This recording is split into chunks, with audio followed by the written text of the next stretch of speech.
नमस्कार विद्यार्थी मित्रांनो, डीप इकॉनॉमिक्स या यूट्यूब चॅनलमध्ये आपण सगळ्यांचं हार्दिक स्वागत आहे.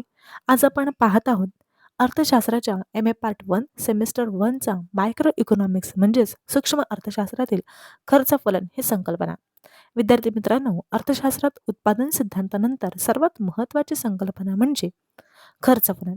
कोणत्याही उद्यमासाठी म्हणजेच कोणत्याही संयोजकासाठी उत्पादन करताना येणारा खर्च हा नफा, किंमत निर्धारण, उत्पादनाचे प्रमाण, तंत्रज्ञानाची निवड आणि व्यवसाय टिकवणे यावर थेट परिणाम करतो.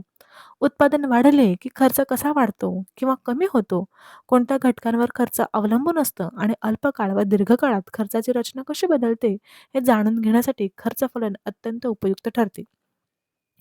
आधुनिक उद्योग स्पर्धात्मक वातावरणात काम करत असल्यामुळे खर्चाचा अभ्यास वैज्ञानिक पद्धतीने करणे आवश्यक आहे. याच कारणाने खर्च फलन हे सूक्ष्म अर्थशास्त्रातील मुख्य विश्लेषणात्मक साधन मानले जाते.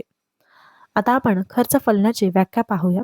खर्च फलन म्हणजे उत्पादनाचा एकूण खर्च जो TC ने दर्शवतो आपण आणि उत्पादनाचे प्रमाण जे Q ने आपण दर्शवतो यांच्यातील कार्यात्मक संबंध म्हणजे F यालाच गणितीय स्वरूपात पुढील प्रमाणे म्हणता येईल. म्हणजेच उत्पादनाचे प्रमाण बदलल्यावर खर्च कसा बदलतो हे खर्च फलन दर्शवते. आता आपण त्याचा अर्थ पाहत आहोत. खर्च फलन सूचित करते की उत्पादन खर्च प्रक्रियेत विविध इनपुटचा वापर करून उत्पादन वाढले किंवा कमी केले तर एकूण खर्च कोणत्या प्रमाणात बदलतो यात स्थिर खर्च आणि बदलता खर्च या दोहोंचा समावेश असतो. तंत्रज्ञान, इनपुटचे दर, मजुरांचे वेतन, कच्च्या मालाची किंमत, यंत्राची कार्यक्षमता इत्यादी गोष्टी खर्च फलनाचा आकार ठरतात. त्यामुळे खर्च फलन हे उत्पादकासाठी किंमत धरून आखताना आणि उत्पादन योजना तयार करताना आधारभूत साधन ठरते. त्यानंतर आपण वळत आहोत खर्चाचे प्रकार. त्यातले पहिला आहे एकूण खर्च, ज्याला टोटल कॉस्ट असं म्हटलं जातं. एकूण खर्च हा उद्योगाच्या उत्पादन प्रक्रियेतील सर्व प्रकारच्या खर्चांचा एकत्रित परिणाम असतो. TC म्हणजे टोटल कॉस्ट म्हणजे स्थिर खर्च व बदलता खर्च या दोन्हींचा समावेश होतो. त्यामुळे उत्पादन कितीही केले तरी TC हे दोन्ही घटकांच्या स्वरूपावर अवलंबून असते. उत्पादन सुरुवातीला कमी प्रमाणात केले तर बदलता खर्च कमी होतो, पण उत्पादन वाढत गेल्यास TVC टोटल व्हेरिएबल कॉस्ट वाढल्यामुळे TC ही वेगाने वाढू लागते. TC हा वक्र सुरुवातीला हळू आणि नंतर वेगाने वर जाणारा असतो, जे बदलत्या प्रमाण फलांच्या सिद्धांताचे प्रत्यक्ष प्रतिबिंब आहे.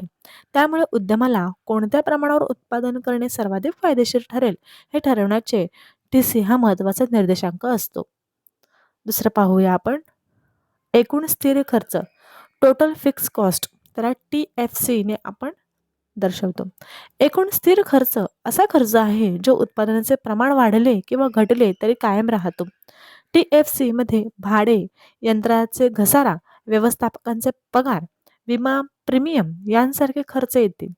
कारण हा खर्च उत्पादनाशी थेट संबंधित नसल्यामुळे ग्राफवर ही रेषा आडवी व सपाट दिसते. उत्पादन वाढल्यावर TFC प्रति युनिट कमी येतो. याला ॲव्हरेज फिक्स कॉस्ट AFC कमी होण्याचा परिणाम म्हणतात. उद्योगासाठी हा फायदा महत्त्वाचा आहे, कारण उत्पादन वाढताना स्थिर खर्च अधिक युनिटमध्ये विभागला जातो आणि त्यामुळे सरासरी खर्च कमी होतो. या दृष्टीने TFC हा उत्पादन विस्ताराचा एक प्रकार प्रोत्साहक घटक मानला जातो. तिसरा आहे एकूण बदलता खर्च, टोटल व्हेरिएबल कॉस्ट, त्याला TVC ने दर्शवतो. TVC हा खर्च उत्पादनाशी थेट जोडलेला असल्यामुळे त्यात सतत बदल होतो. कच्चा माल, मजुरी, ऊर्जा, वाहतूक इत्यादी खर्च उत्पादन वाढल्यावर वाढतात. TVC ची वाढ सुरुवातीला हळू होते, कारण संसाधनांचा उपयोग अधिक कार्यक्षमतेने होतो. परंतु एक विशिष्ट मर्यादेनंतर TVC झपाट्याने वाढू लागतो, कारण बदलत्या प्रमाण फलाचा सिद्धांत लागू होतो. उत्पादन प्रक्रियेत काही निश्चित साधनांचा, जसे जमीन असेल, यंत्र असेल, अतिवापर होऊ लागल्यावर बदलत्या इनपुटची कार्यक्षमता कमी होते, म्हणजे ते अदाने म्हणतो आपण त्यांना. त्यामुळे TVC वाढण्याचा दर अधिक वेगाने होतो. हे विश्लेषण उद्योगाला उत्पादनाचे योग्य प्रमाण ठरवताना अत्यंत महत्त्वाचे ठरते. चौथा पाहूया आपण सरासरी खर्च. सरासरी खर्च हा एकूण खर्चाचा प्रत्येक उत्पादन युनिटवरील अंदाज असतो. AC बरोबर TC भागिले Q या सूत्रानुसार उत्पादन वाढल्यावर सुरुवातीला AC कमी होतो, ॲव्हरेज कॉस्ट कमी होतो, कारण स्थिर खर्च जास्त युनिटमध्ये विभागला जातो आणि बदलत्या खर्चात अर्थप्राप्ती साध्य होते. परंतु उत्पादन एक विशिष्ट पातळी पार केल्यानंतर ॲव्हरेज कॉस्ट वाढू लागतो, कारण साधनांवरील ताण व कामगारांच्या कार्यक्षमतेतील घट यामुळे उत्पादन खर्च वाढतो. त्यामध्ये AC वक्राचा हा U आकाराचा उद्योगाला सर्वाधिक नफा देणारी किमान खर्च बिंदू ओळखण्यासाठी मार्गदर्शक ठरतो. आपले एक लाईन राहिले. कारण संसाधनांवरील ताण व कामगारांच्या कार्यक्षमतेतील घट यामुळे उत्पादन खर्च वाढतो. यालाच इकॉनॉमिक्स ऑफ स्केल म्हणतात. AC वक्राचा हा U आकार उद्योगाला सर्वाधिक नफा देणारे किमान खर्च बिंदू ओळखण्यासाठी मार्गदर्शक ठरतो. 5 पाहूया आपण. सीमांत खर्च, त्यालाच मार्जिनल कॉस्ट असं म्हणतो आपण. सीमांत खर्च म्हणजे एक अतिरिक्त उत्पादन युनिट तयार करण्यासाठी येणारा वाढीव खर्च. मार्जिनल कॉस्ट हा निर्णय प्रक्रियेचा मुख्य आधार असतो, कारण उत्पादन वाढवायचे की थांबवायचे हे MC च्या पातळीवर अवलंबून असते. MC सुरुवातीला कमी असतो, नंतर वाढू लागतो. याचे कारण बदलत्या इनपुटची घटती उत्पादकता. MC आणि AC यांचे नाते अत्यंत महत्त्वाचे आहे. MC जर AC पेक्षा कमी असेल तर AC कमी होत राहतो आणि MC जास्त झाल्यावर AC वर जातो. म्हणूनच MC वक्र नेहमी AC ला त्याच्या किमान बिंदूवर छेदतो. हे सिद्ध करते की नफ्याची जास्तीत जास्त पातळी हे MC च्या विश्लेषणावर अवलंबून आहे. आता खालच्या वलनाचे स्वरूप. TFC वक्र हा काय असतो? स्थिर व सपाट असतो. तुम्हाला मी आकृती देण्याचा प्रयत्न करेल, आकृतीमध्ये तुम्हाला दाखवेल. आडवा वक्र असल्याने स्थिर खर्च उत्पादनावर परिणाम करत नाही, पण प्रति युनिट खर्च कमी करण्यास तो अप्रत्यक्षरित्या मदत करतो. त्यानंतर 7वा आहे TVC. हा वक्र वाढत्या वेगाने वर जाणारा असतो. उत्पादनाचा जो सुरुवातीचा टप्पा असतो तो काय असतो? कार्यक्षम असतो. पण नंतर जे आदाने आहेत त्यांचे प्रमाण वाढल्यावर कार्यक्षमता कमी होत जाते. यामुळे वक्र झपाट्याने वाढतो. 8वा मुद्दा आहे आपला TC वक्र. TC वक्र हा TFC प्लस TVCचा काय असतो? संयोग असतो. TC वक्र सुरुवातीला हलक्या उताराने वाढतो, नंतर वेगाने चढतो. TC वक्राचे आकारमान उद्योगाला उत्पादन मर्यादा ठरवण्यास मदत करते. 9वा आहे MC वक्र. हा काय असतो? U आकाराचा असतो. आदानांचे प्रमाण वाढल्यावर सीमांत उत्पादन कमी होण्यासाठी MC वाढतो. MC हा नफा वाढवण्याचा किंमत निर्धारणाचा आधार असतो. आणि AC हा वक्र काय असतो? U आकाराचा असतो.